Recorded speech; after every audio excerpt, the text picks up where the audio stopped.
Hello, and welcome to We Live for Saturday, your favorite college football podcast. I'm your co-host, Mike, and with me, as always, is your other co-host, John. John, how are you doing this evening?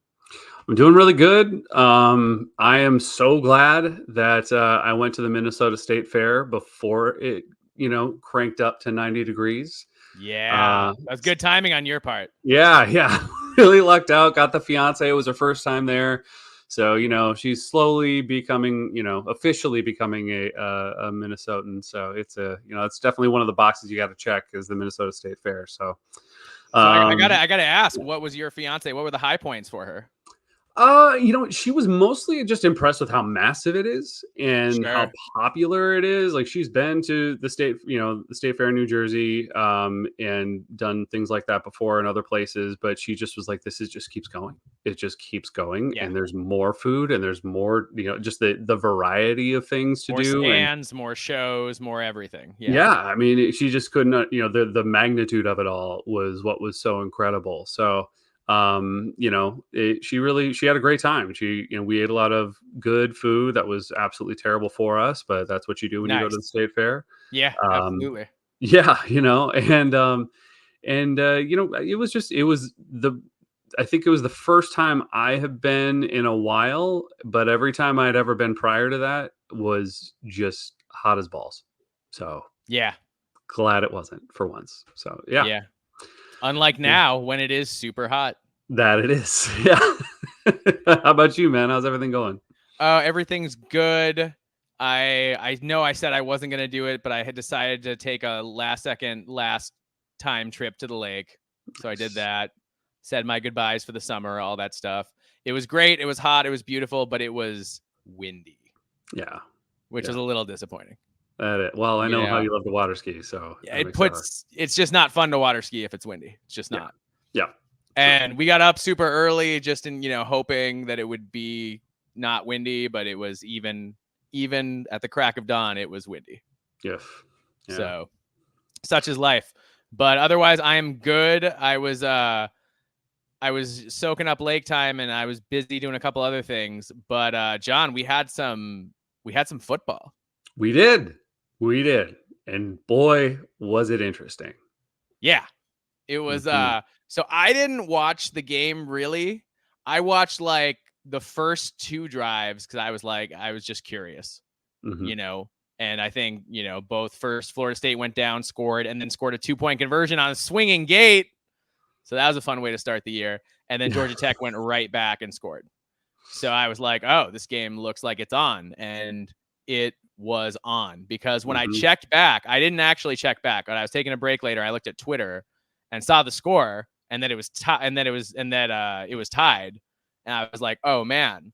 So I turned the TV on. I caught the end of it, and nothing like John. I think you and I can both agree there's nothing like a walk-off field goal to start the year. There really is nothing like it, man. Nothing gets more exciting. Nothing makes you feel good like that. Yeah. I've thoroughly enjoyed that. But how about the Ramblin' Wreck getting it done? Yeah. And you'd think this was just a normal ACC game, but a lot of people have been making a big deal about Florida State. Yeah, they have. There's been some people who work for some big time national media services, and they've been talking about it all season. And gosh, I'm not sure. I haven't heard a lot from from a couple of them. One of them has me blocked though, so that's probably why. Sure. That's fair. That's okay. But yeah, I can't say it didn't make me smile at the end. Yeah, I mean, all the big pundits were talking about Florida State, number 10 in the country. They have the best defensive line in America, is what everybody was saying about Florida State, and that they were going to be elite, that they were going to be a playoff team, that DJU was going to have his best season ever, that, all this kind of stuff. And maybe they still will. Maybe Florida State will turn around and become a playoff team, but that team we watched, or that I went back then and watched a little bit of it later that night, and read about it and stuff like that. And man, Georgia Tech, they ran on that vaunted defensive line. They just ran on them. Yep. just flat out did it. Yeah, I too wasn't watching it intently. I was just checking in periodically. I had a lot of other things going on. It was my fiance's birthday, so priorities. But Absolutely. happy birthday, babe. Love you. But you know, everything that I was seeing was it Georgia Tech came with nothing to lose, and they just played harder, and they were the ones who ended up coming out in the end. And I'm just so, it amazes me when we talk about like preseason polls, and you and I have had this discussion many times, and I think there's a lot of other people out there that I've seen, especially after what just happened and what's happened over the years, about these preseason polls and how absolutely silly and ridiculous they are that they come out. And It's I think absurd. it is. And what it does is it sets a narrative, and one that isn't necessarily true. It's what the media generally wants, and it favors particularly a certain other conference. It does favor the Big Ten a lot too, but It primarily favors the SEC. it does, and other helmet schools just in general, like Florida Yes. State. Yeah. So they're always going to get the benefit of the doubt. Notre Dame always gets the benefit of the doubt. Yep. You always get these teams, these schools that maybe, even if they haven't been particularly good in the years prior, they just somehow sneak up there because that's what they want. So it doesn't necessarily mean it's true. I know you and I agree that we would prefer that they don't come up with polls until 4 weeks into the season. And I think that's the way it should be. Let's see a month of football. Mm-hmm. Show me how good you are for a month. Yep. And if after a month you live up to the hype, then you should get a ranking. Yeah. But like these preseason rankings, and so now it's the one thing, because Florida State, by the way, will they even drop out of the polls? I would not be surprised if they're still Wouldn't in the top be surprised 25. if they're still in the polls after Nope. losing a game that they absolutely should not have lost if they're a top 10 team. Georgia Tech, is rebuilding. Yep. It's not, and like that's no aspersions on Georgia Tech, but they are rebuilding. Yep. So for a top 10 team to lose to Georgia Tech on a neutral site, that's rough. Yep. That's really rough. And it shows that, maybe, like I said, maybe Florida State will turn around and prove us all wrong, but that did not look like a top 10 team to me, John. No, it didn't. And even when you do see some of these top 10, top 20 teams win early on in the season, a lot of times it's really ugly, and they still don't look like a top 10, top 25, top whatever. So what are we ranking? We're ranking them based on recruiting rankings and hype. That's it. That's exactly it. And then you see other programs that come out, just guns flashing and just like and coming all out, and they just don't get any recognition until at least 4 weeks probably into the season. Yeah, you gotta prove it. You gotta prove it. Yeah. But and it's like you can't just play well 1 or 2 weeks. You gotta prove it and then get ranked. Yeah. And that's ridiculous too. So why not just wait the 3 or 4 weeks? Mm-hmm. You could talk me into 3 weeks, right? Yeah. If you're saying there's 12 games, that's a quarter of the season. Sure. You could talk me into 3 weeks. Sure. But sending these false narratives at the beginning of the year, because what happens is the teams that lose don't fall out of the rankings. They stay in the ranking even though they haven't won. Mm-hmm. And then the teams that win end up in the rankings, even though we don't know if it's a good win or not. Yeah. Like, we don't know if Florida State is a top 10 team or if Florida State is going to go 7-5. Now, I'm not saying Florida State's going 7-5 at all, but we don't know. Mm-hmm. That team, that the way they played the other day, yesterday, I guess, that team could go 7-5. Absolutely. If they don't show up, and if DJU is that limited in what he can do. Mm-hmm. Yeah. So at halftime, he had negative air yards, John. So he was throwing literally behind the line of scrimmage. Oof. Because Mike Norvell clearly doesn't trust him to throw down the field. And when he did throw down the field, it didn't go great. I mean, how many schools has he been to? This is his third school, right? Yeah. Okay. He was at Clemson and then at Oregon State. To be fair, he was pretty good at Oregon State. Yeah.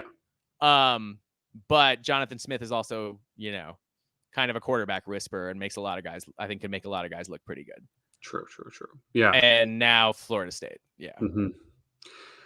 Yeah, man. It's just obviously there's a lot that remains to be seen. We've seen this before too, where top ranked teams look, they drop a game that they shouldn't. Like I think what year was it where Ohio State lost to Virginia Tech and then they came Yep. back and won the national title. I think that year. So, 2014. yeah, so it happens.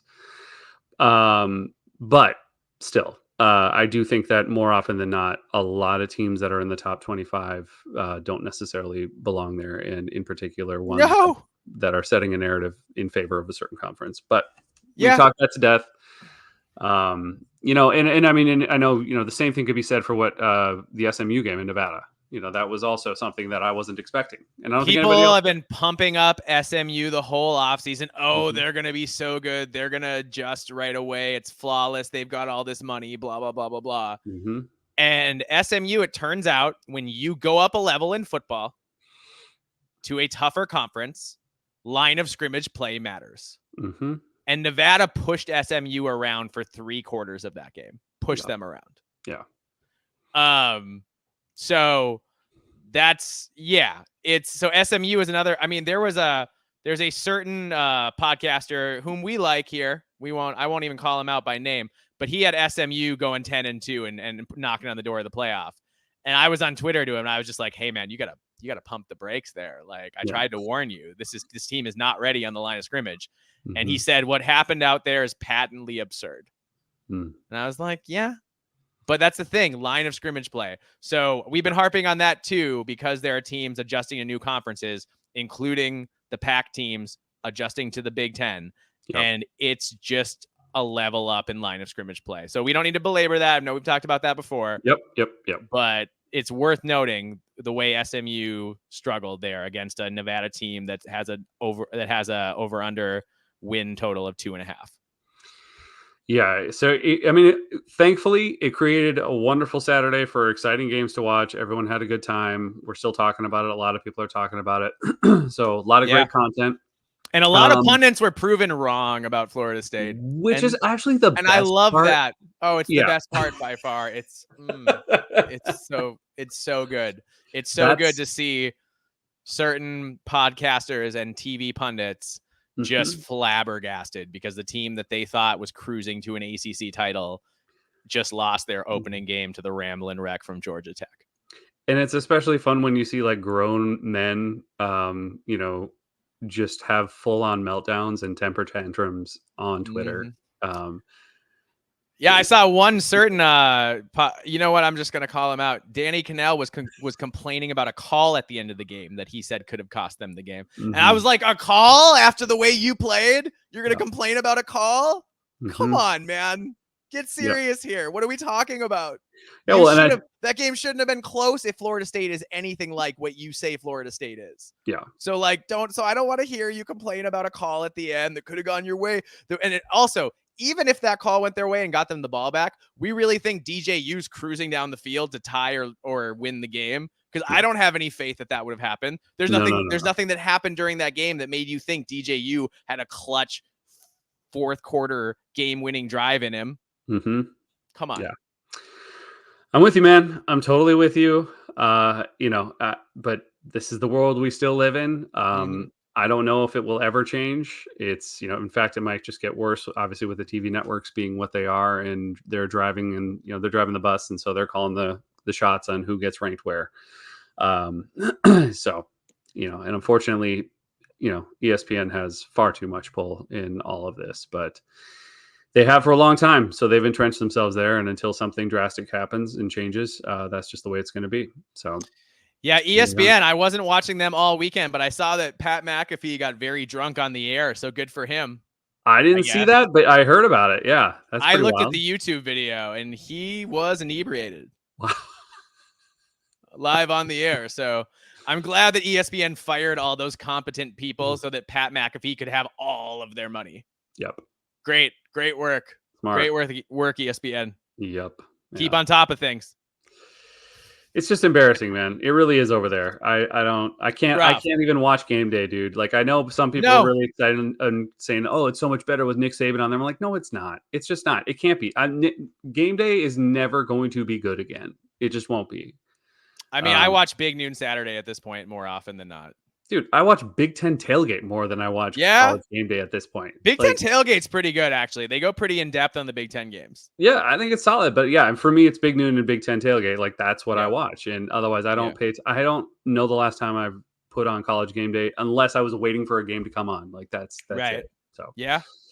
yeah, man. Well, before we get into our next segment, I just wanted to go over this and just let people know again where they can find us. They can obviously find us here on YouTube. They can find us on Spotify, Apple Podcasts, Google Podcasts, and Podcast Addict. They can find us on Twitter at We Live for B1GSat. You can find Mike here at Alibaba26 and me at Norwegian Gopher. You can also email us, We Live for Saturday, B1G at gmail.com. And to transition a little Before bit. you go on, please also, if you are Oh, watching, please like and subscribe if you are watching on YouTube. absolutely. I should have said that. Absolutely. Every No time, do worries. it. Please rate us, give us a 5-star review, Yes, no matter please. what. And then you can roast us in the comment section. We would love that. And this particular podcast, you will probably want to, and we welcome it. We would love anything that you want to say. You can be totally angry with us and upset with us. And after Yes. we just went, we just really belabored the point of how we think preseason polls and predictions are worthless and silly. Worthless. Not worth the paper there or the amount of space they're taking up on your computer. Like, Nope. not worth it. Or your No, no, phone, no. No one whatever. should pay attention to anything until week 3 or 4. So that being said, we're gonna do season predictions for you for the Big Ten. So we had to, like it's just it creates a lot of great discussion. I will give it that. So like there is a part of it that makes sense. Like there's a lot of engagement. Like people love to talk about it. It creates excitement and people bicker and it's part of what it is. It's almost become a tradition.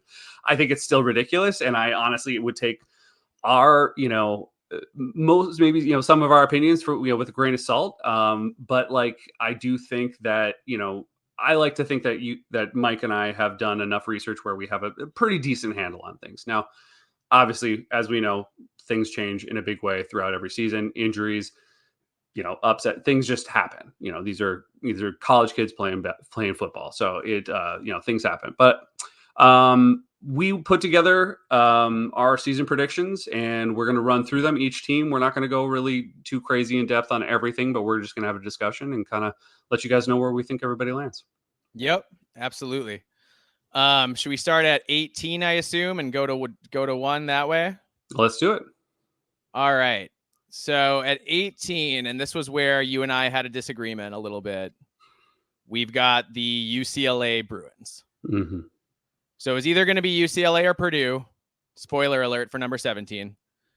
And I think you have Purdue going 3-9. Yes. Right. And you have UCLA a little better, a little higher than I do. Doing a I little do. better. Yeah, I've got UCLA going 5-7. Yeah. Yeah. Yeah. Oh, sorry, go on. I was just going to say that, the first, I'd have to say 18, 17, 16, and 15, like those could all be, in my opinion, who I have listed, could all go 3-9 or 5-7. So this is more or less a tier for me, but if I had to pick, and this is just where I landed. But And that's kind of where I got to also in kind of, I felt like I was categorizing them into tiers in my head. Mm-hmm. And I would definitely say 15 through 18 is a tier for me. Yeah. Yeah. So UCLA, man, I just think for me, yes, I like Ethan Garbers. Okay. I like their wide receivers. I mean, their wide receivers are very good. They're going to score some points. Yeah. I'm really worried about line of scrimmage play. I'm really worried about the defense. And I am worried about Deshaun Foster being a first-time head coach in a conference as tough as the Big Ten, where games come down to razor's edge. And if you get out-coached, you can get out-coached on a play or two, and that's enough to win or lose. Yeah. So do I think Deshaun Foster has potential to be a really good coach? Yeah. I mean, I think he's already showing that he can recruit and build a rapport and do some good things. And I like their weapons. I think they'll be fun to watch at times, but I just think that UCLA is going to have a tough year this year in particular. And Mhm. here's the other thing. Here's the underrated thing that no one's talking about, John. Because UCLA plays in the Rose Bowl, there are a lot of Big Ten fans who are going to be going to UCLA this year. I know for Understood. Minnesota fans alone, I've heard I'm one of them. I'm going, and I've heard rumors of upwards of 20,000 people. Yeah. And at that point, that's not a home game. That's a neutral site game. Yeah. And when your home games are neutral site games, that makes winning a lot harder. Mhm. And I think the novelty of UCLA will wear off. I don't think Big Ten fans will always go there en masse. But these first couple years, UCLA is in the league. They are going to be hosting a ton of of visiting fans every game. Yeah. That's very valid, very fair point. And, I was going back and forth with this on putting UCLA lower.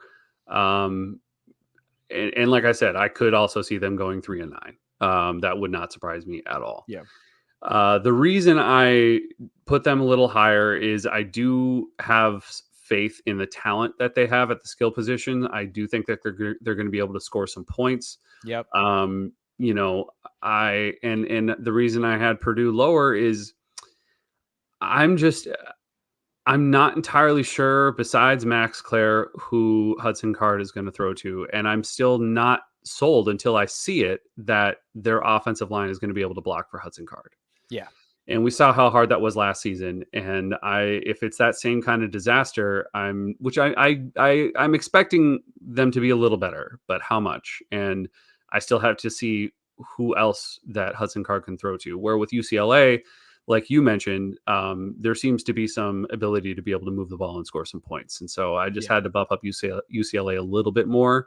But again, this could go either way. I could also see them drop, but right now I'm going to stick with 5 and 7 for sure.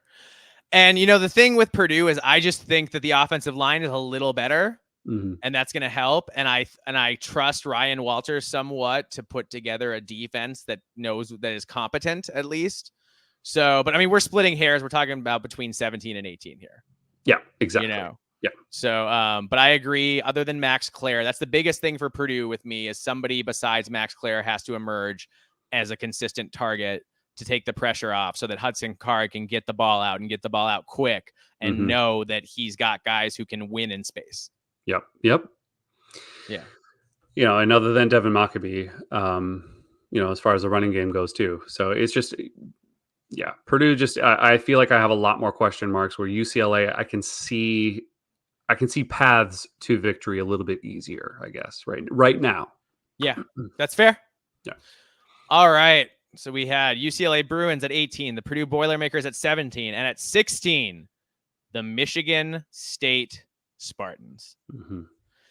And John, a lot of this came down for me is that I could have probably been talked into putting Michigan State higher.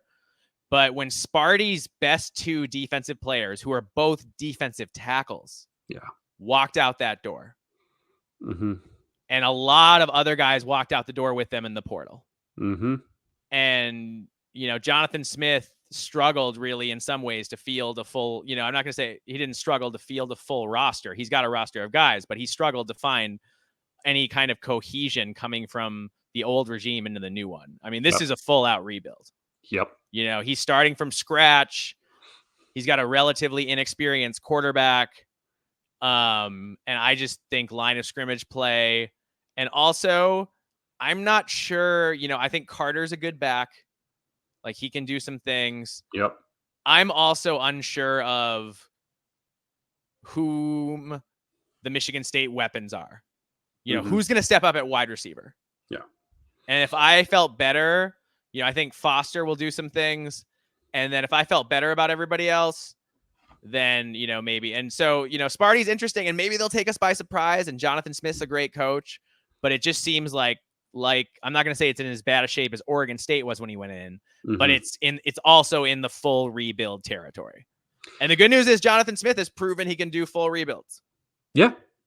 Absolutely, and I'm with you on all of those points. I think Michigan State is just a little too much this year. I think that Jonathan Smith, in fact, is intentionally making this an entire rebuild the way he is. I'm not saying he doesn't want to win games this year, but I think that he wants his guys, and he wants to make sure that his system takes. And so a lot of those guys went out, and I think that this is just going to be a little bit too much to have much of a season. But we've talked about it when we went over them about just being patient. This is just going to be one of those years, Sparty fans. But I do think that this is all moving inevitably in the right direction because you just got such an outstanding coach that I think it won't take long to get back to winning. But yeah, it's just going to be too tough. I think this season it just really is. Yeah, and the hope is that Childs is the right guy.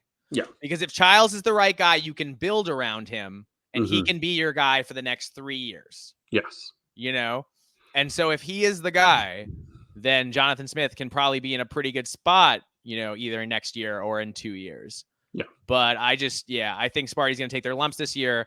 I think they're going to have a really hard time stopping the run. Yep. And honestly, all these teams kind of at the bottom, I question their ability to stop the run. Yep. Yeah. All right. Next up at 15, we have the Maryland Terrapins. So, you were a little higher on Maryland than I was. Slightly. Yeah. I had just by about one spot. You had them a little higher. Maryland, I mean, it's Mike Loxley. I don't think they have a Lia Tagovailoa walking through that door. They lost their whole offensive line. Are they going to be able to block up front? We talked about it before. Mike Loxley was looking for, even as of the spring game, was looking for multiple offensive linemen in the portal, and he did not find, after that point, multiple starting caliber offensive linemen in the portal. And, is MJ Morris going to be any good or not? If he is good, then Maryland's going to be able to score some points, even with, I think, a suspect offensive line. Mm-hmm. But he's not the athlete that Lia Tagovailoa is. And that's what scares me. Because I could see a situation where he's running for his life, but unlike Lia, doesn't have the skills to get away with running for his life all the time. Yeah. I'm the same. I think that, but the reason I had them a little higher is I do have a lot of faith in their defense this year. I think their defense is going to be able to win them games, keep them in games.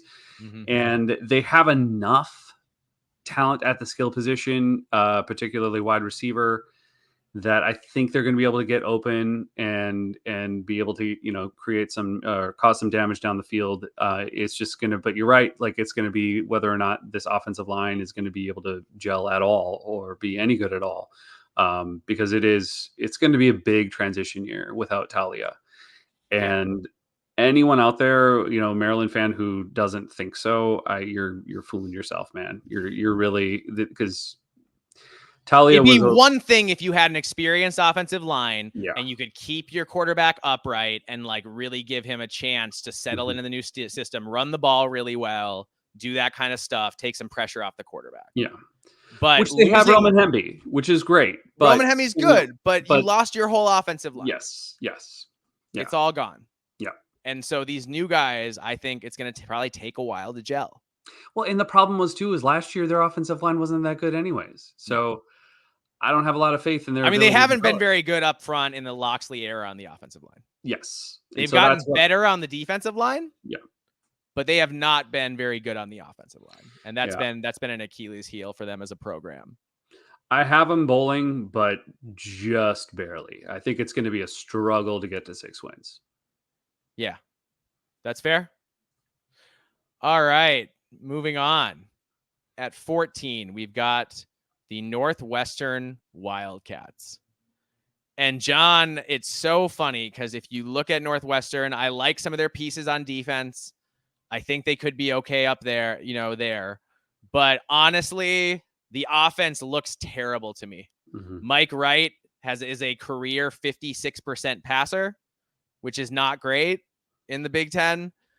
He's got a lot of experience, but he's got a lot of experience not being that accurate. Mm-hmm. Yeah, I think he's going to be a running threat. Yeah, I think they'll be able to run with them. But do they have, an offensive line to open holes for him? And also, do they have a running back who's dangerous enough that he can take pressure off of Mike Wright so that he can make runs, or they can be able to key on Wright because Cam Porter is not the same guy that he used to be before the injuries. Yep. It's exactly the point I was going to make with Cam. Like I would have a lot more faith if that were the case. And who knows, maybe this year something clicks again and he gets Yeah. back to the way he used to be. Cause he, at one point in time early in his career, He was ahead of Evan Hull. Yep. Yes, he was ahead of him on the depth chart. Yep. And you saw the potential there. But he came back and he just wasn't the same guy. So, yeah. But I do have faith in Braun. I don't have them going bowling, but I think that this team is going to be plucky. I think they're going to be dangerous at all times, no matter what, just because of the coaching. I think that that's going to be a factor, as we saw last year.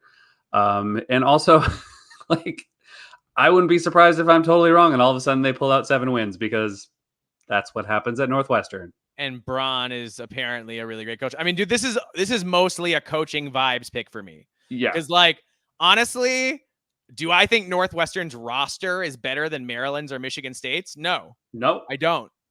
I don't think their roster is probably as good as those teams. But I think David Braun has shown that he can take an inch and stretch it to a mile. Yeah. And if he can do that, then I can't write him off. Yep. But I could also see it totally collapsing and them going like 3-9. Yeah. I mean, I just don't. I don't know. I don't, because I do think that David Braun is just that good of a. He's got the pixie dust. No, he does. That's why I picked him this high. Yeah, I picked him to go borderline bowling because, I think that he's a great coach. He's another just like Fitzgerald. He's shown that he can wave a magic wand and make things happen that you don't think should be able to happen. Yep. So. Yeah, I have them just under. I have them 5-7, but I do think that, it wouldn't surprise me if somehow they pulled out 6 wins either. So, yeah. All right. Next up, we have at 13, we have your defending national champion runners-up, Washington Huskies. And here's the thing: if it weren't for the fact that Kalen DeBoer went to Alabama, took some of his best players and all his coaches with him, then we would be having a very different conversation. Absolutely. Because Washington would have some continuity and they would have a great system and they've recruited pretty well and all that kind of stuff. But I do think the fact that I have them up as high as I do compared to the other teams, because I think that recruiting wise, they've done pretty well. Jed Fish has shown that he's a decent enough program builder, at least at Arizona. He showed that he could do that, which is not an easy program at all to win at. So, you think that he could do something here, but this is kind of, I would say 17, 18 was a tier for me. And like maybe 13 through 16 is another tier, or 11 through 16, maybe. Yeah, probably like 11 through 16 is another tier for me. So Washington, man, they've got 21 new starters. Will Rogers has a lot of experience and was pretty good at Mississippi State, but that was also in a different air raid kind of system. Yep. So I don't know, he wasn't as prolific in a not air raid system. So I don't know what he's going to look like this year in that Jed Fish offense either. And then Jed Fish, the thing with having the Nepo baby defensive coordinator. Yep, is Steve Belichick, is he a genius, or is he just there because his daddy got him there? Yep. Like, I don't know. So I think we're going to find out. So Washington's really interesting to me because they're a team that I think could bottom out all the way, go 3-9, something like that. But they could also be a team that gets a lot better as the year goes on. They could be the team that starts slow, picks up some momentum, and maybe makes it to a bowl game based off getting hot down the stretch. Yeah.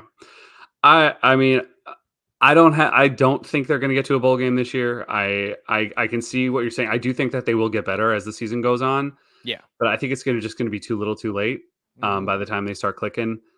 They just lost so much, man. They lost everything. Yeah. They lost the amount of guys they had. They got drafted and all that kind of stuff. Yeah. And then Kalen DeBoer took some guys with him when he went, and all that kind of stuff. And they lost their best corner to Oregon. And, They just got picked apart a little bit. Yeah, well, yeah, and just like all the new coordinators and everything that's going along with it, I'm not Washington, like Michigan lost a lot, Yes. but Michigan is a program that reloads. That's just what they do. And I don't think Washington is that type of a program. They I don't think recruit at the that same level. no, they don't. And so I think Washington can get back to being really good. Yes. For Oh all I know, yeah. next year. Next year they could be, Super contending good. for the Big Ten championship Yeah. again. But like, I mean, Washington they are a free, yeah, they are in that top 30 of recruiting generally, in that fringe top 25 range. So like yeah, you can build a really, I mean, we saw it last year. yeah, You can build a really great roster recruiting that at that level if you yeah. have great coaches. Yeah, so I could see them getting back to being incredibly competitive, but I just don't see it this year. I think this year it's going to Yeah. be a total rebuild. So yeah, I don't have them going bowling. I had them 4-8. So Yep. um, sorry. Yeah. But Huskies, I mean, I do think things will get really good as long as Jed Fish doesn't, get the Florida job. Yes. Yeah. And then you'd have to start over again, and that would be a bummer. Yeah. But as long as that doesn't happen, I feel like coming in 2025, you're going to see a lot of improvement. I agree. And also even this year. And Mhm. that's what you do, right, John? Like if you're not a helmet school in the Mhm. first year of a new coaching staff, Yeah. you're looking for the team to get better as the year goes on Yeah. and show that they can win games at the end of the year, that they've gotten better. Yeah. And I absolutely think I agree with you. I think Washington can get better as the season goes on. So Yeah. hopefully next year will be better. Yeah. Mhm. All right. At number 12, we have the Indiana Hoosiers. Mhm. And upstart flame-throwing coach Curt Cignetti. My new favorite coach in the Big Ten. Oh yeah, hey, he's going to be so much fun to follow. I can't even believe it. But for me, the thing that Indiana's done is they kept basically all the guys who were good off of that team last year, Mhm. and they added a bajillion guys in the portal. And yeah, those guys are coming from a lower level at James Madison, but I think a great player at that level is probably an average player at the Big Ten level. Yeah. More often than not. Not always, but more often than not, the guys who were excelling the way their guys were excelling. Mhm. So I just think, and they got Curtis Rourke to play quarterback. So Cignetti really, he could have just torn this down to the studs and said, this is a big rebuild and we're not going to win this year. And, and done that. But He's beating he Ohio State really, and Penn State and everybody, dude. What are you yeah, he's talking about?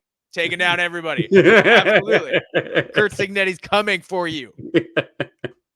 I mean, he did guarantee that he was going to make the Big Ten title game. Now, he backed off that a little bit since media days, but he guaranteed that last year when he was feeling himself. Oh man, I wish he didn't. I wish he would have shown up and been like, just reiterated, said the exact See same you thing. in Indy.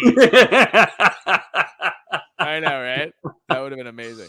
And Indiana has a really favorable schedule. Yes, they have a really favorable schedule. Mm-hmm. So that's the other thing. That's the other piece of it with the Hoosiers. So I think Indiana's going to break their bowl drought. Yeah, I do too. It's been a while since they made a bowl game.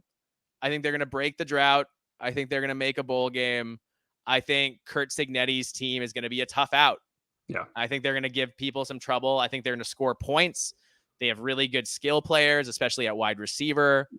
Donovan McCulley, is one of the best wide receivers in the whole Big Ten. Yep. And they've got some other guys that they can get the ball around to a little bit also.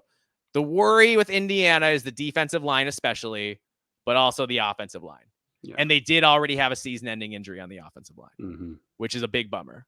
Yeah. So if Indiana doesn't make a bowl game, it's going to be because their line of scrimmage play wasn't good enough. Because I think in the back seven and at the skill positions on offense, I think they have really nice players.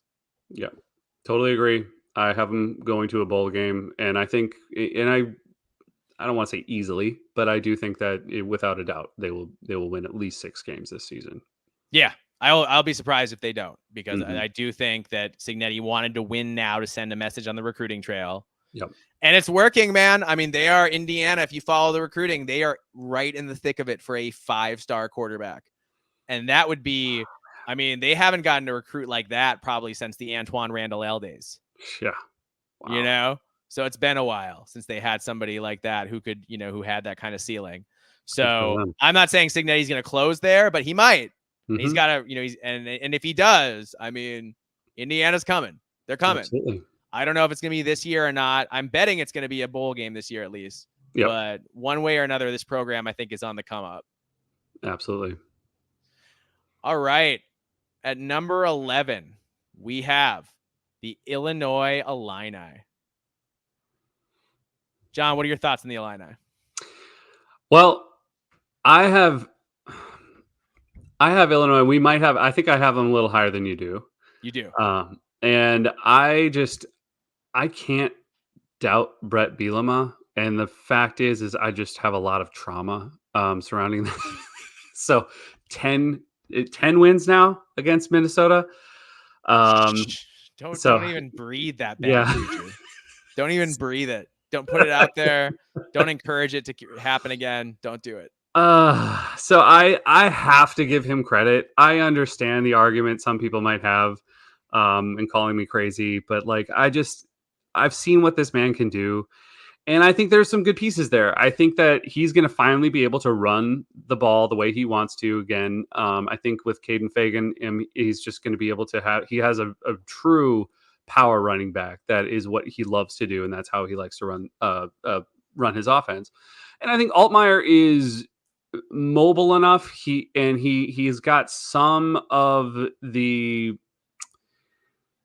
because Bielema likes quarterbacks that are good at running the play action and can throw short passes pretty accurately, as long as he has enough time in the pocket to do so. And I think mobile guys, and that can run and move a little bit. So I think that he'll be able to run his offense. I think Altmaier will be. I expect him to be a little bit better this season.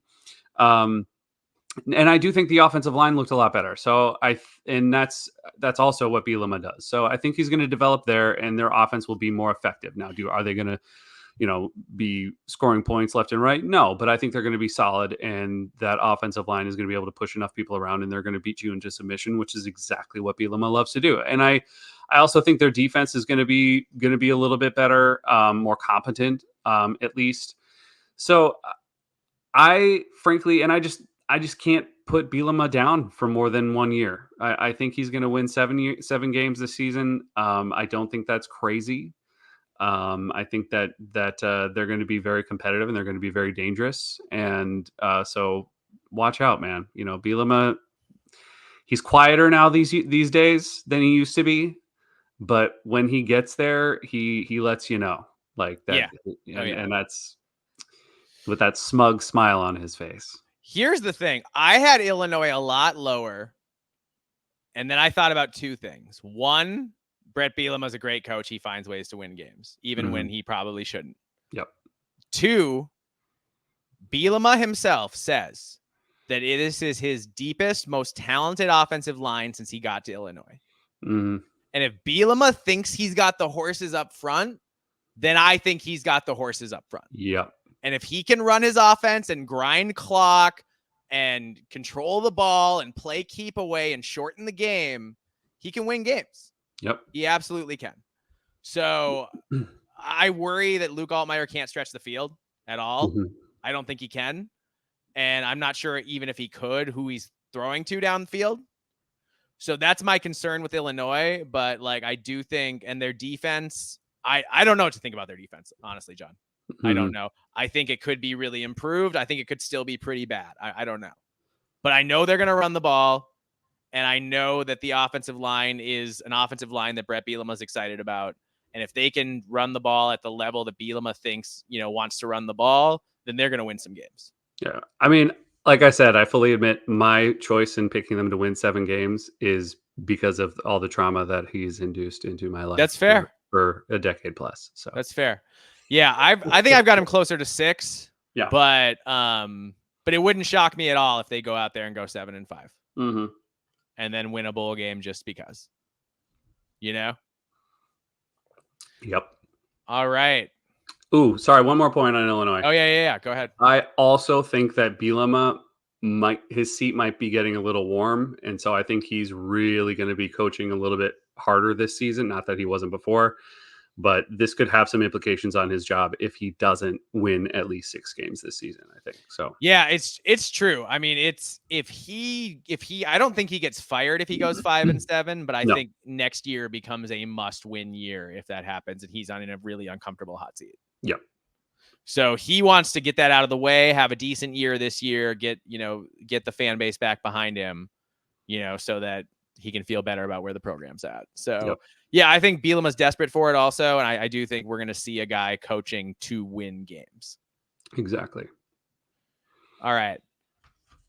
Number 10, we have, and John, not everyone's going to agree with us here. No. We have the Wisconsin Badgers. You want to go first or should I? I mean, we're gonna get yelled at, and I already know Scooby's gonna go after us for this. So it's just fair. And we love you, Scooby. We look. I wouldn't want anything less than him going after us. No. I hope he lays into us. Please do. I look, man. It's that schedule, dude. It's not for. There's a scenario here where Wisconsin could be better than last season, but they're gonna perform. It's just not going to be what you see at the end of the season. I think 6 wins is where I have them now. I could see 7. I think it's unlikely. I think it's just their schedule is just so brutal, and they're going to be so beat up throughout the season. And I just don't have faith that they're going to be able to hold up with depth either. I mean, if I felt like Chaz Malusi wasn't made of glass, I'd have a little bit, more faith in them being able to execute this dairy raid offense. So they had some pressure taken off of them when it comes to the passing game. And I know you and I just aren't totally sold on TVD. I'm not sure he's the answer. I think he's too inconsistent. When he's on, he's on. I mean, when he's on, he's great. Yes. But how often has he been great the last 2 years? Exactly. So that's the problem. They had that same issue last year with Mordecai. Like, when he was on, and when he wasn't, he really wasn't. So, and they don't have Braylon Allen back there. Nope. So I think offensively, I'm a little nervous. I think defensively, they're probably going to be better than last season. They should be. I think they've got some really, really good pieces there that will keep them in games. I think it's going to be a lot of close games throughout the season and some heartbreaking losses. But that's just the way it's going to be. I just think it's just too hard and too brutal of a schedule. Yeah. I also am not, I'm not sold on their wide receivers outside of Pauling. Yeah. Same. Like maybe Bryson Green is a totally legit number 2 receiver, maybe. But in the air raid, you need like 4 totally legit receivers. Yeah. So are they 3 or 4 deep at receiver? I don't know if they are. Yeah. And if they're not, that's a problem because then it becomes a lot easier to game plan because you've got guys you don't have to worry about as much. Yeah. So yeah, I am worried about them a little bit offensively, and I'm worried about if there was another Braylon Allen coming out, we would have heard the hype by now. Yeah. Right? Like we would have heard the behind the scenes, like when Braylon Allen was coming up, when Jonathan Taylor was coming up, like from the moment they stepped on campus, it was like, oh, you got to watch out for this guy. This guy's the next big thing. And they were right. They were absolutely correct. And with Melvin Gordon, like any of those, it was like as soon as they were on campus, you heard the whispers, right? And I'm not saying that the Badger backfield is bad at all. No, I'm not saying that at all. I think they'll be solid, but not that. I'm just saying there's not a Braylon Allen, Jonathan Taylor, Melvin Gordon, Monte Ball, anything Monte like Ball, that. There's not one of those guys on the team, and if there's not one of those guys on the team, then the passing game has to really pick it up. And if the passing game is going to really pick it up, you need Tyler Van Dyke to be a lot more consistent than he's been for the vast majority of his college career. Well, and I think Phil Longo really needs TVD to be good because if he's not, man, Fickle's got to get rid of him. The dairy raid did not work in Wisconsin, did not. So I mean, it was only year 1. I know it was only year 1. If it happens, again, right? If the offense falters this year in year 2, then and because of the passing game, If you're right. If the passing game specifically doesn't work this year, then Wisconsin is going to have a decision to make. Yeah, for sure. I will say the flip side. is if TVD is consistent and can complete like 65% of his passes or something, in that with the short dink and dunk air raid style, then Wisconsin could be really good. Then I could see them winning. I've got them winning 7 right now. I could see them winning 8 if TVD is better than we think he's going to be. Yeah, and they could steal another one. So Wisconsin's a fascinating team, man. I think they're a high variance team. We're going to find out a lot when they play Alabama. Yep, absolutely. We're going to know, kind of where they're at and if they can make that competitive and how do they match up with Jalen Milroe and all that kind of stuff will be really instructive as we go on for the rest of the year. Yep. Yeah. It's going to be interesting. All right, John, are you ready to take more criticism? More abuse? Sure, let's do it. All right, at number 9, we have the Minnesota Golden Gophers. Those homers. What are they doing? They're better than no way they should be better than Wisconsin. No chance. No, never. How could they? Maroon and gold colored glasses, those two, Yep. So that's fair. That's all fair. Here's what I'll say. We have returning 4 offensive line starters who are like seniors level players or who are close to the end of their careers, who have played a ton. And one of those guys is going to be a potential first round draft pick in next year's NFL draft. On our defensive line, we return all our contributors but one, including a defensive end who is going to be a pick in the top 3 rounds of next spring's NFL draft. Darius Taylor at running back is one of the best 5 running backs in the Big Ten. Daniel Jackson at wide receiver is one of the best 5 receivers in the Big Ten. So I think, and then Max Brosmer, we'll see, but he was absolutely lights out at the FCS level, and seeing him in practice, he looked better than I expected him to look. He was incredibly accurate. He had command of the offense. He was doing all that kind of stuff. Now let's say, you go on, you talk about Minnesota first, good things, and then we'll talk about the potential problems. Oh no, I think where we look really good is like, and also even I know there's a lot of talk right now whether or not Darius is going to be healthy for the North Carolina game, but I just also have so much faith in our depth as well at the running back position. I think Marcus Major is going to be a problem. I think Sia Bangura is going to also be able to contribute significantly. I think our offensive line is severely underrated I've seen people even say that like our offensive line is maybe average at best. And I'm like, I don't know what research you've done, if any. And also with our defensive line, I think up front on both sides of the ball, we are particularly good. I'm not saying we're not Ohio State, but we are definitely good, and we're old. Yes, we're old. Exactly. And if you're a developmental program, what you want to be is old and experienced. And we are both old and experienced on both sides of the line of scrimmage. Yep. And I think at wide receiver too, I think we have a lot of experience there. The tools are there to have a good season. I can see 7, possibly 8 wins, is where I have us. I have 7, but 8 wins wouldn't be crazy either. In my opinion. I have us at 7-5 right now, but I do think that Minnesota could steal another one and get to 8 wins if things break right. Sure. The schedule is tough, but you don't have to play Ohio State or Oregon. So I think that's a big deal. Yep. You've got some of your tougher game or some of your more winnable coin flip games you have at home. You've got Iowa at home, which I think is a big deal, having that early in the year. You have North Carolina at home. So I think that's a big deal. And or go ahead. I was going to say you have USC at home. You've got, this North Carolina, and again, Drake May less. North Carolina, by the way, Drake May is not going to suit up. Not for he's playing in the NFL now. He's not suiting up for North Carolina. And also, Mac Brown in his latest presser, 2 quarterbacks. 2 quarterbacks. 2 quarterbacks. Which means you have no quarterback generally.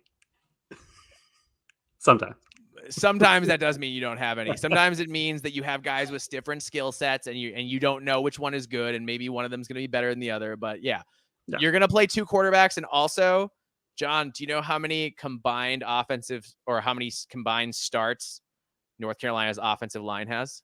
No, please tell me. 6. Mm-hmm. 6 starts. I think it's all one guy. Yeah. So they've got. So yes, I think North Carolina is a team that could get a lot better as the year goes on. Sure. Because they recruit pretty well and they have some talent and whatever and all that kind of stuff. But I do think in game 1 for Minnesota, it's a huge advantage that Minnesota has the experience up front compared to North Carolina. Yeah. I think that makes a big difference. Yeah. Well, let's talk about the bad stuff now. Yes. There's bad stuff. So here's my question. Can we stay healthy? First thing on offense. Can we stay healthy / get contributions from wide receivers who aren't Daniel Jackson? Yeah. Because Le'Meke Brockington, when healthy, has done some awesome things. But he hasn't always been healthy. Yep. He wasn't last year for most of the year. Elijah Spencer is a guy who did superstar things at Conference USA level before, I believe, Conference USA. Don't quote if that's wrong. Charlotte. Apologize. Yeah. Did awesome things there. And had really essentially Ethan couldn't get him the ball last year. There were plenty of times he was open and he just didn't get it to him. But he did catch, I think, more passes down the stretch later in the year.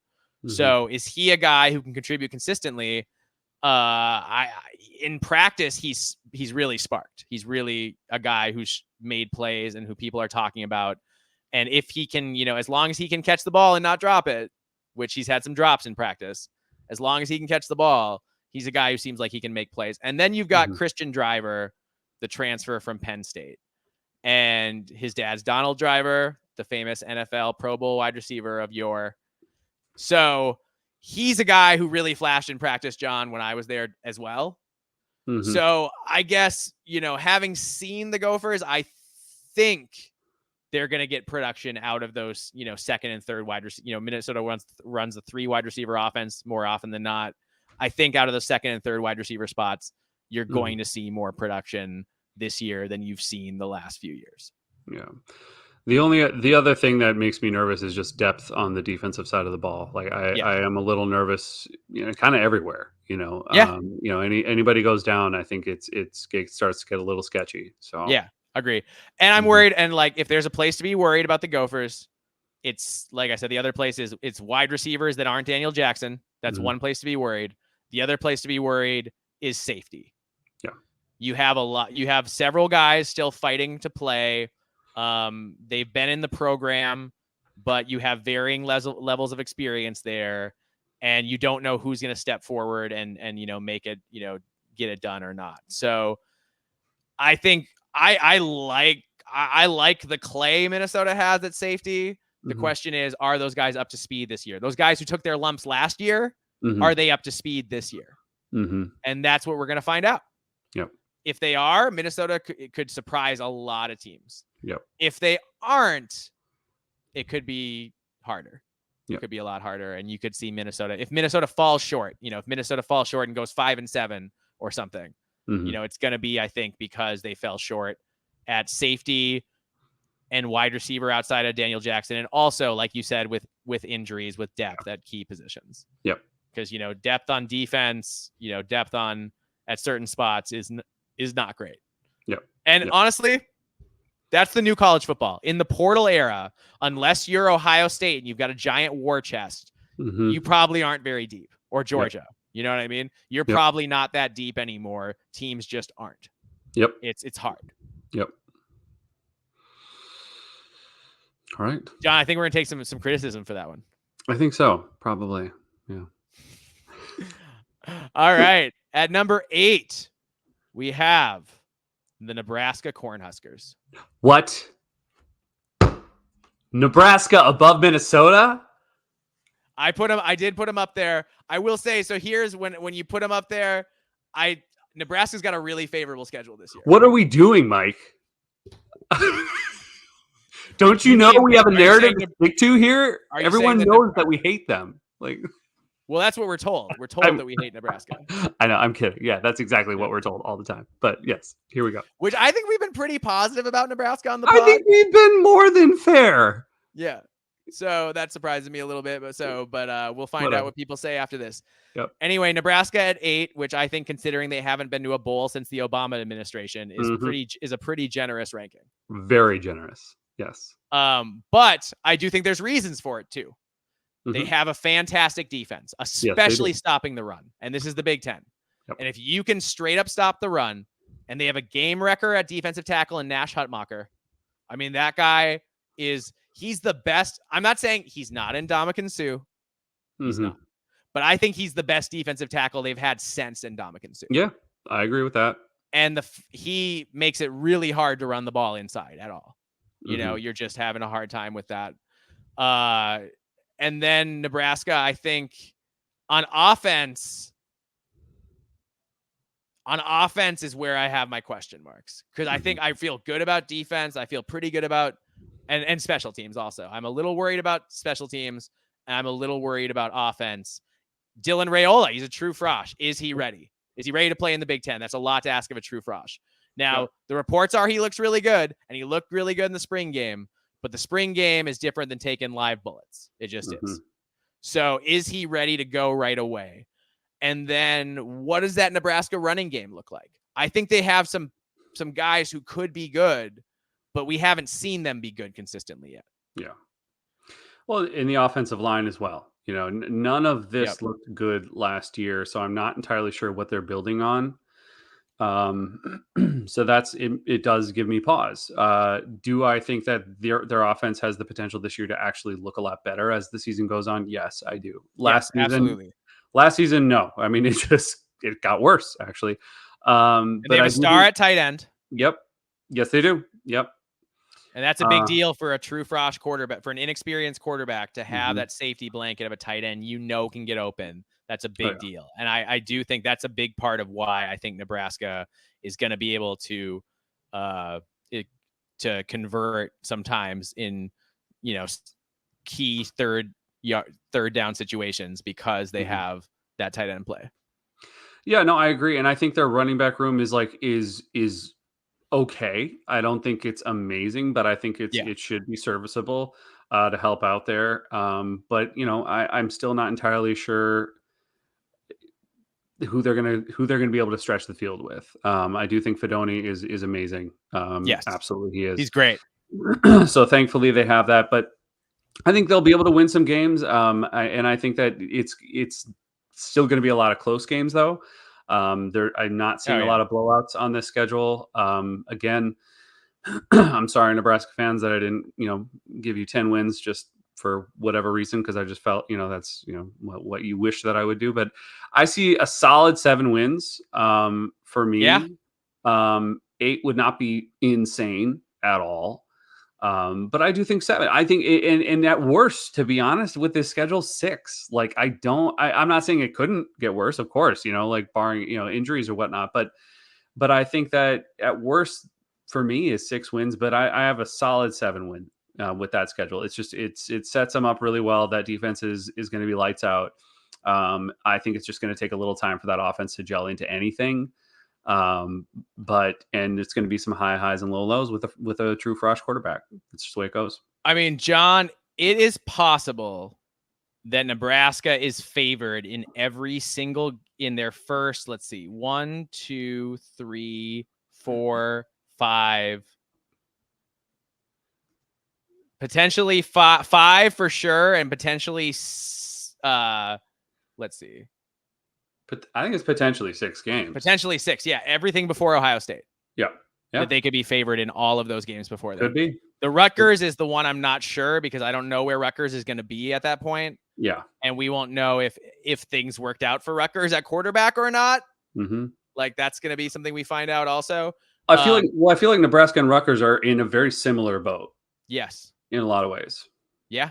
I absolutely agree with you. So I think Nebraska has a chance to get a lot of momentum to start the year. Yeah. And honestly, John, we keep coming back to it. So much of it comes down to that Colorado game. Because if they win that Colorado game, then they're going to win all their non-conference games. They're going to come into Big Ten playing winnable games with a lot of momentum. If they lose the Colorado game, then, it's not as positive a start. And then you've started to rack up some losses. And then when you get to those tougher games at the end of the year, how many wins have you stacked up, then? So I think the Colorado game is going to tell us a lot about where this program is at and whether it's improved. Because here's the thing about Colorado. Yes, Nebraska's favored. Nebraska should be better on the line of scrimmage. We know that for sure. All that kind of stuff. But Nebraska's defense is great stopping the run, but Colorado doesn't run the ball. No. They just pass the ball.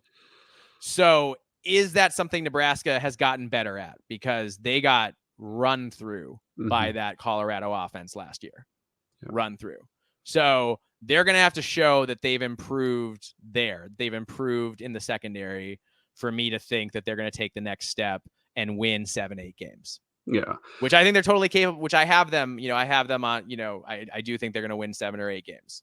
Yeah. Well, and for me too, the thing that I understand that a lot of Husker fans and not even just Husker fans, the national media keeps harping on this whole thing about how Matt Rule in 2 years, year 2 is when everything takes off. He did it at Temple. He did it at Baylor. Mm-hmm. I'm sorry, but Temple and Baylor do not play in the Big Ten. No, they don't. Not last I checked. Nope. So I'm not saying he won't improve a lot or this team won't improve a lot. I think they absolutely will. But this is not going to be a 10-11 win season. It's just not. I know that I've heard a lot of things too about we're going to be contending for the college football playoff position. And I'm sorry. I don't see that at all. I'm not saying it can't happen someday, but I don't think it's going to be this year. No. So this is still a rebuild. It's year 2. Yeah, it's just year 2. And you've got a quarterback who was at prom a few months ago, or should have been. Yep. But could be, who knows? He could be absolutely lights out. He could be Trevor Lawrence at Clemson. I don't know. He could be the greatest thing we've ever seen. But if I still don't see a college football playoff berth. Even if no. But they could. But if that case, then we're talking 9 wins. Yeah, absolutely. That's possible. Yeah. Anyway, so I think there's a lot of positive things going on here. I do think Matt Rule is a great coach. Again, I said it to anyone out there who didn't hear me the first 20 times. Here it is. So yeah, I think it's a good season for Nebraska coming up. Absolutely. Nebraska Cornhuskers, we got them at number 8, winning 7 or 8 games. Really, the thing for Nebraska is it's kind of now or never, because you're never going to have this good of a schedule ever again. Favorable. It sets up perfectly for them. This is the moment that they need to seize it as a program. They have to. Yep. Yeah. Totally. All right. At number 7, we have the USC Trojans. John and Mike, you didn't put USC in the top 4? What happened? I didn't even have them this high, but I know you didn't. I know, that's funny. All right. I don't have faith, but we could talk about that. Here's the thing. It's a Lincoln Riley offense. I have faith in a Lincoln Riley offense to score a lot of points. Fair. That said, even if their defense is a lot better than last year, they could be a lot better than last year and still be really bad. Yep. A lot better than last year and still be really bad. They brought in some good new coaches. I think that probably helps. They brought in some guys in the portal, but they also struck out on a lot of guys in the portal too. They didn't. It's not like a total overhaul. And here's the secret. Here's the great things. USC. So it's a Lincoln Riley offense. I think that passing game is going to be unstoppable. I think they're going to run the ball well enough that scoring that many points alone is going to win them some games. It just is. It's going to win them a decent amount of games. I'm worried about their ability to run the ball and stop the run. That's where I'm at. Yeah. I'm worried about the same things, but I am a little worried about their passing game because I am not told that their offensive line is going to be able to protect Miller Moss against some of these Big Ten defensive lines and their edge rushers. I don't think they've come across something like that yet. I'm not saying it can't happen, but that's where I knocked them down a few notches, is if that pass protection is not up to snuff, Miller Moss can be great. And I'm sure he will have fantastic games where he's going to be lights out. Oh, yeah. Like the bowl game, 6 touchdowns. Absolutely. But if you can't protect him, because there will be some of these defensive lines that he will go against, and it is going to be terrifying. And And they're he's going not to Caleb Williams. He's not the no, kind of athlete where he can no. dance around in the pocket and evade the rush and then throw it after 10 seconds. Yeah. Like he's not that kind of athlete.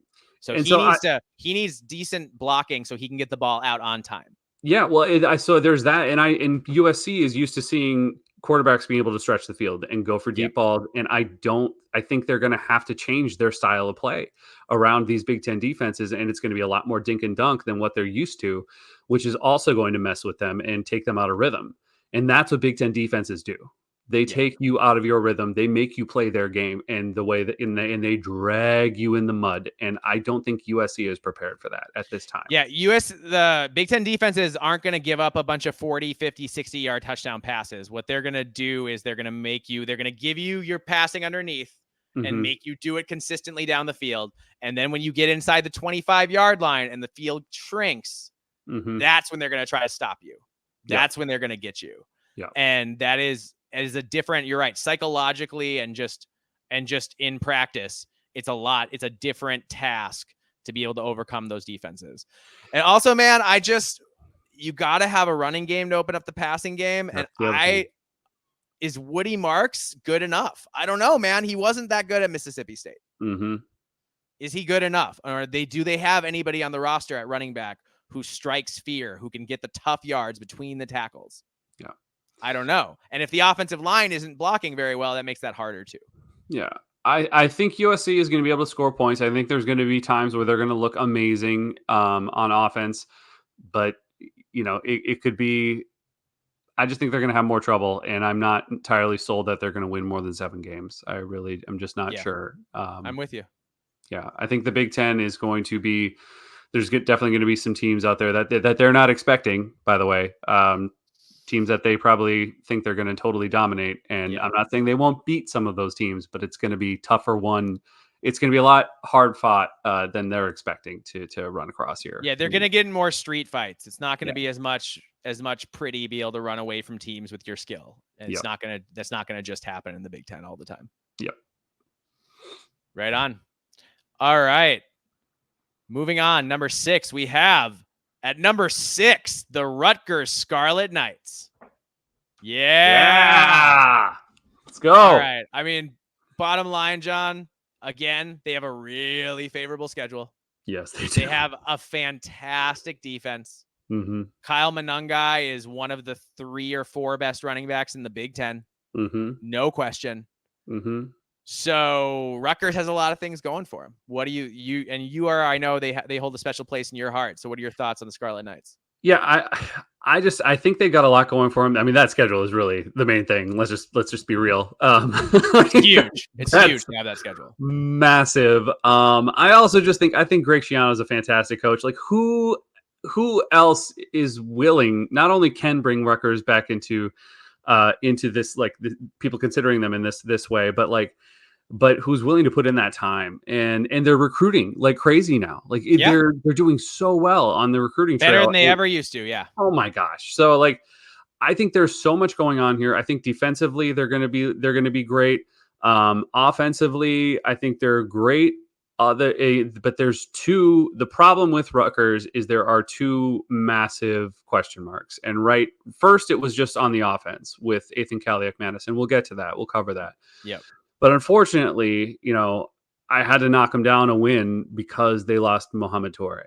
And that is huge loss. And not just for the talent on the field, for the leadership he provides in the locker room. And I've heard a lot of other people on the podcast that cover Rutgers a lot more closer than I do. And they really see this as a huge loss. So this could cost them in a big way. He's the glue. He really the glue for sure. Yeah. So that, unfortunately, I mean, I was all super high. I was like, oh, 9 wins, man. They could totally get 9 wins. And it's not crazy. They still could. They still could. Sure. But I knocked them down to 8 because of that loss.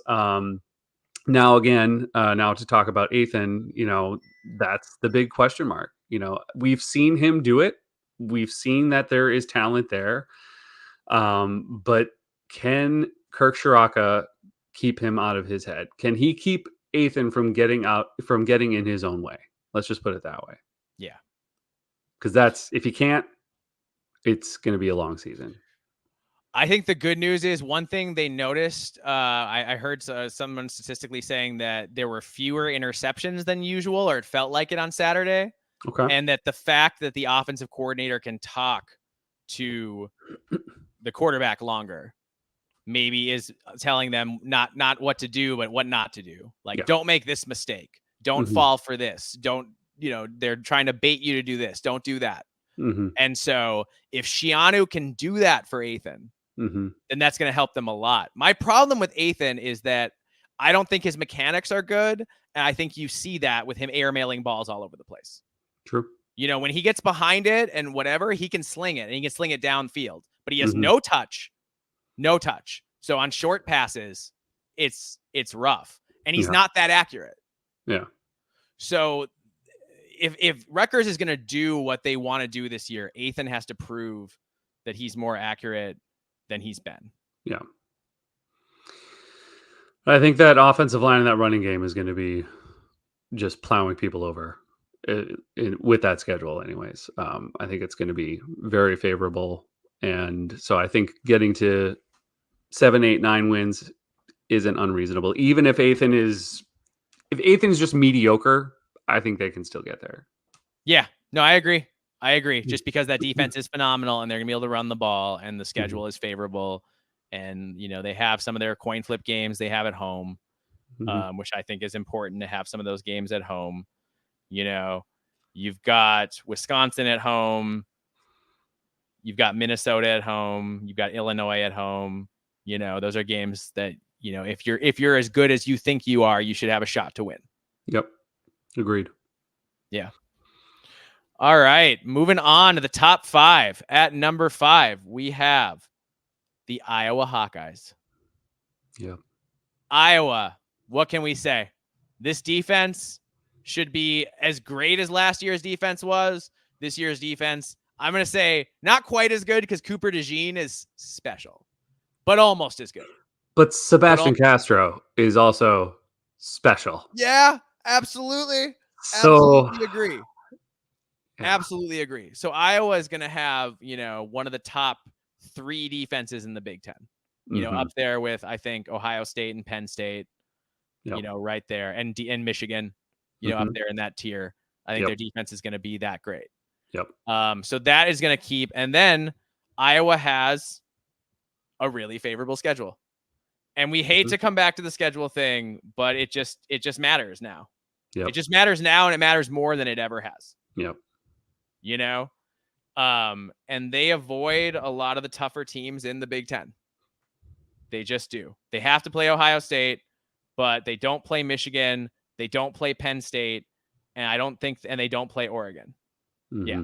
Don't play Michigan, Penn State, or Oregon. So that's a really big deal. And they finally got a new offensive coordinator, John. They did.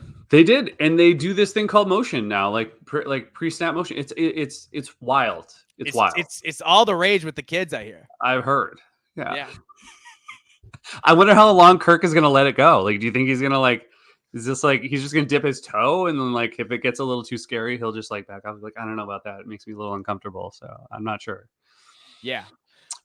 So Iowa's all set up. They have this really favorable schedule. They should be really good. They should be. I mean, people are talking about Iowa, John, as a legitimate college football playoff contender. Yeah. And you look at the schedule, if they get off to the right start, they could beat. Yeah. They absolutely could be. Because if they beat Iowa State and Minnesota, then they're going to lose to Ohio State because it's Ohio State. And this year, particularly, Ohio State's going to be pretty untouchable. Yep. But then after that, they should be favored in every game except for Wisconsin's probably a toss-up. And that's it. And Wisconsin's probably close to a toss-up because it's in it's in Iowa City even. So that's probably their favorite in that. So they're probably favored in every game after that. Yep. So that's a big deal. John, this is Kirk's chance, man. If Kirk wants to ride at as much as he's accomplished at Iowa, as many, things as he's done and accolades as he's gotten, if he wants it this year, it's right there for him to make the college football playoff. Yeah. And I think if you're an Iowa fan and Iowa doesn't contend for the playoff this year, I think that's tough. That's a really big missed opportunity. Yep. I agree, and the only way they'll miss that, I think, is if their offense continues to be as terrible as it's been, Yes. and there's a lot of talk that it's going to be a lot better. Obviously, you have a new coordinator. You have Cade. We've heard that talk before. We've heard this before. Cade McNamara is supposedly healthy. Brendan Sullivan is supposedly good for the system. We'll see. But there's still a lot there that hasn't changed from last season on that on the offensive side of the ball. And I'm not sure. Everyone's going to be waiting to see. Now, can Iowa still just win with phenomenal defense and special teams? Absolutely. Yes. We've seen that so many years in a row. Yeah. But it'll be interesting to see. I'm expecting them to win at least 9 games. But I'm very intrigued to see, even if Ferentz does pull out 9-10 wins, if we all finally see that it was Kirk the whole time. If the offense doesn't get better, yes. If the offense doesn't get much better, like let's say it gets a little better, but not like a lot better, because as bad as they've been, they should be a lot better. They should be able to get to at least below average, like somewhere in the 70, 80, 80s range of national offenses, as opposed to being 122nd or whatever they were last. It's something like that they were the last few years. It was, I think you're right. Was Kirk the problem all along? Will he let Tim Lester do his thing, or will he grasp tightly? And when things get tight, will he say, no, I'm making the decisions. No, we're going to punt it here. We're not going for it. No, we're going to, you know what I mean? All that kind of stuff. Is Kirk going to do it? And, John, I think it's all for Iowa, whether they're going to be great or not. I think we're going to find out right away, because they have Iowa State and Minnesota in the first month. And if they win those games, they're probably going to the college football playoff. Yep. Because they're going to have a chance down the stretch. They're going to be, 6-1 or whatever after they play Ohio State, and they're going to be favored in the rest of those games. If they drop one of those games, if they drop a game to either Iowa State or Minnesota, then it gets a lot murkier. Then it gets a lot harder to see a path to the playoff. So if Iowa wants to make the college football playoff, man, they in 2015, they made the Big Ten title game when some teams were ineligible, and they were a fourth down conversion away from making it, or a stop fourth down conversion away from making it. Michigan State managed to convert. This is it. This is your chance. This is your chance to make the college football playoff, Iowa. So let's see it. Right on. All right. At number 4, we have the Michigan Wolverines. John, for me, it's simple with Michigan. Can you block them? And the answer is usually no. I mean, with the 2D tackles, they're such stars, and Graham in particular. But they are both. It's like having 2 Nash Hutmakers. Those guys are just game wreckers up front, and it's really hard to deal with. Michigan brings back a lot, but they also have a whole new coaching staff. They have a whole new coaching staff. They have a whole new offense. They lost a lot of guys to the NFL draft, a lot of guys to the NFL draft. So they're starting over. But the thing is, like you said, Michigan doesn't rebuild, they reload. They recruit at that elite level, and they have guys wait their turn for a couple of years a lot of times, who maybe would bolt at other programs, who will wait around for their chance. And I think that Michigan defense is going to be so great that they're going to be in every game. They're going to be in every game because of it. I agree. I think the weak spot here, or at least the question mark, I shouldn't say the weak spot, but we don't know if it's actually going to be weak, but the question mark is at quarterback. And wide receiver, frankly. Will they have some players that will be able to do something? Absolutely. Of course they will, because that's the way they recruit. But how good, will they be? And how consistent? And how consistent. And their schedule is pretty tough. Like they definitely have some teams, and right off the bat with Texas. That's such a big game. It's huge.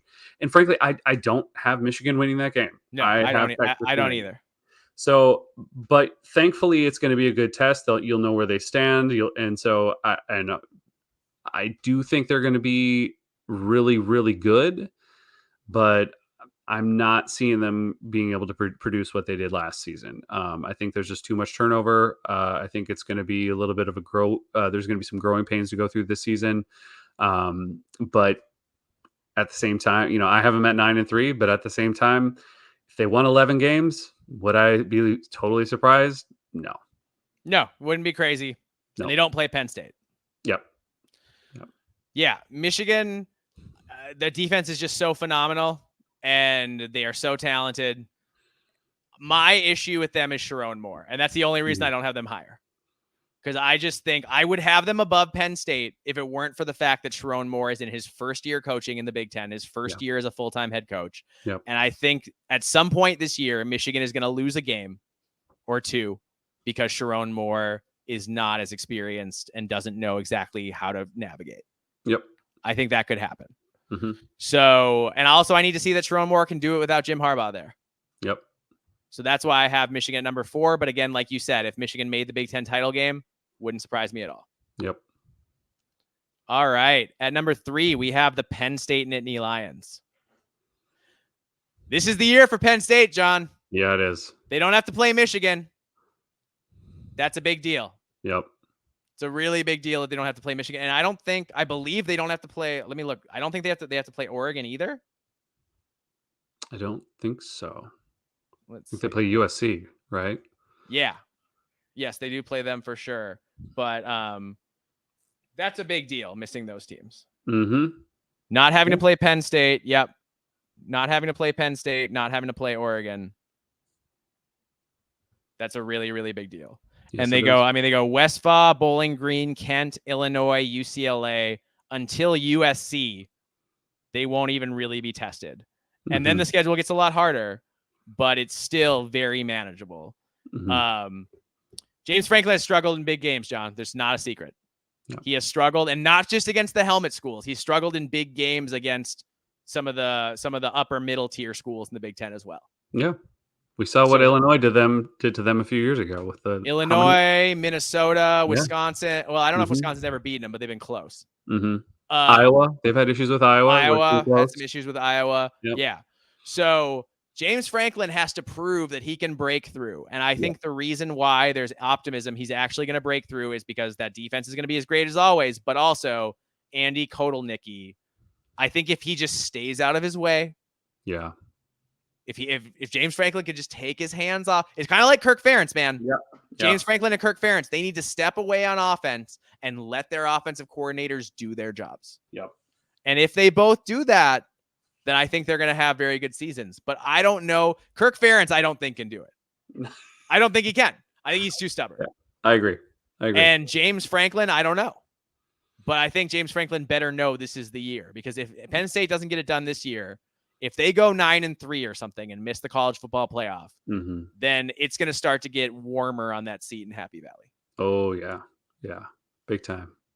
Because they haven't broken through and had that signature win and that signature, they won the one Big Ten title, but that was a long time ago now. Was that 2016? Yep. So it's been a while.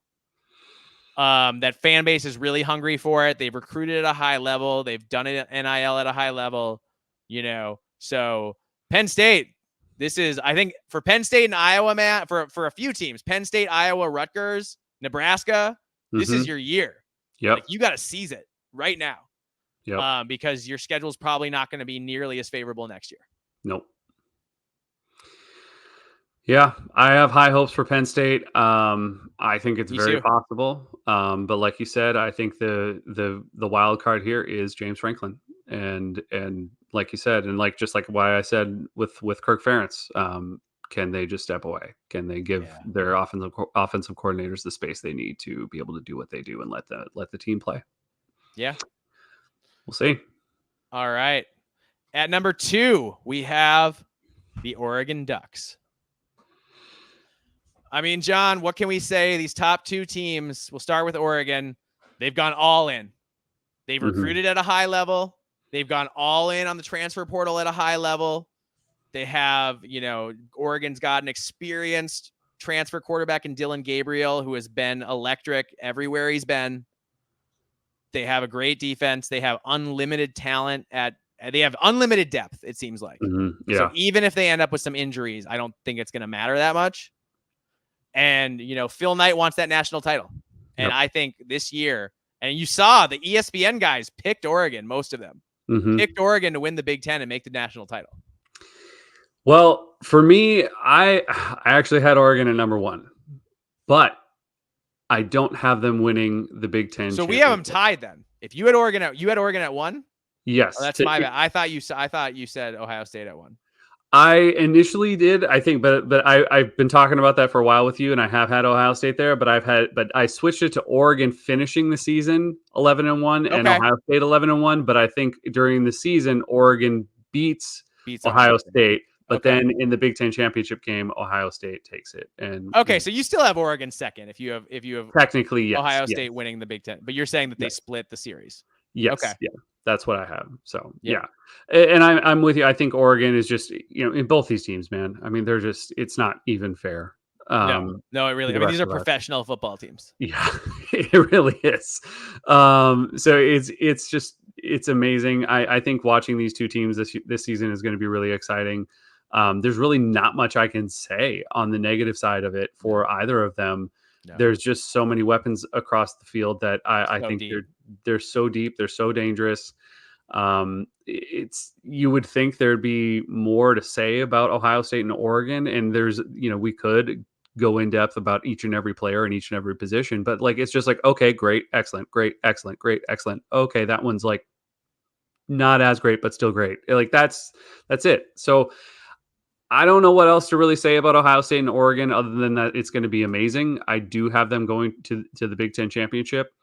I think Penn State has an argument because of their schedule. Absolutely.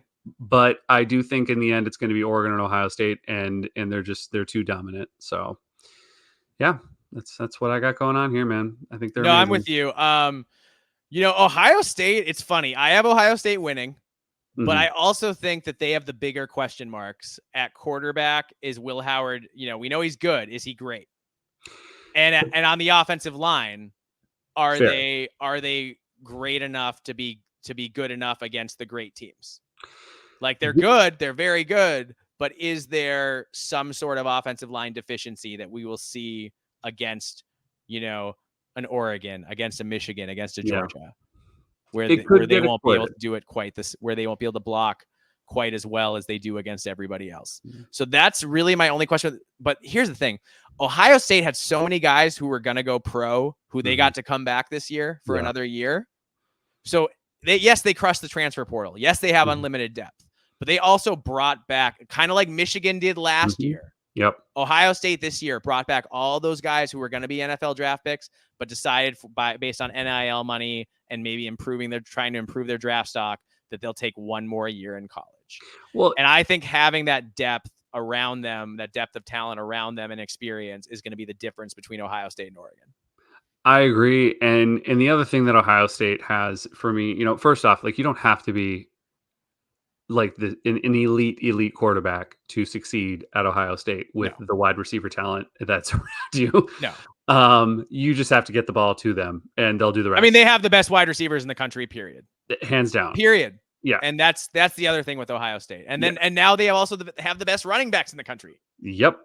And then on top of that, they have Chip Kelly now running their offense. Chip Kelly running their offense. So that, to me, that's what kind of tipped the scales for me, is the fact that Chip Kelly is our offensive coordinator. Yeah. I'm just, with him at the helm with those weapons at his disposal, that just scares the bejesus out of me.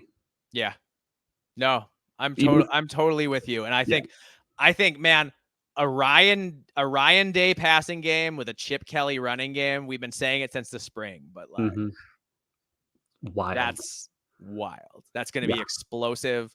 I think that the Buckeyes are going to break scoreboards if they want to. Yeah. And I think they're also going to grind you a little bit this year. I think they're going to beat you down a little more than they have in the past, and not just be all finesse and really take it to you in a fast and physical way. Yep. So that's the thing, man. And Dylan Gabriel's very good. I don't know if he's any better than Will Howard. Yeah. They're different guys. They have different skill sets. Will Howard, is more of a dual threat. Mm-hmm. I don't know. It's a potato. It's very coin flippy for me, but I do think that Ohio State has the coaching advantage overall. Mm-hmm. And I think that having the coaching advantage and having all those guys who could have gone to the NFL but didn't come back for another year, I think, and the fact that Oregon has more transfers to work into their rotation. Yeah. So there's less cohesion, there's less continuity. Yeah. Again, we are splitting hairs. Yeah. Oregon is fantastic. They're national title good. Ohio State is fantastic. They're national title good. Yep. They are. Yep. So we're splitting hairs, but I do think Ohio State is a little better than Oregon, and I do think they are going to win the national championship this year. I'm same.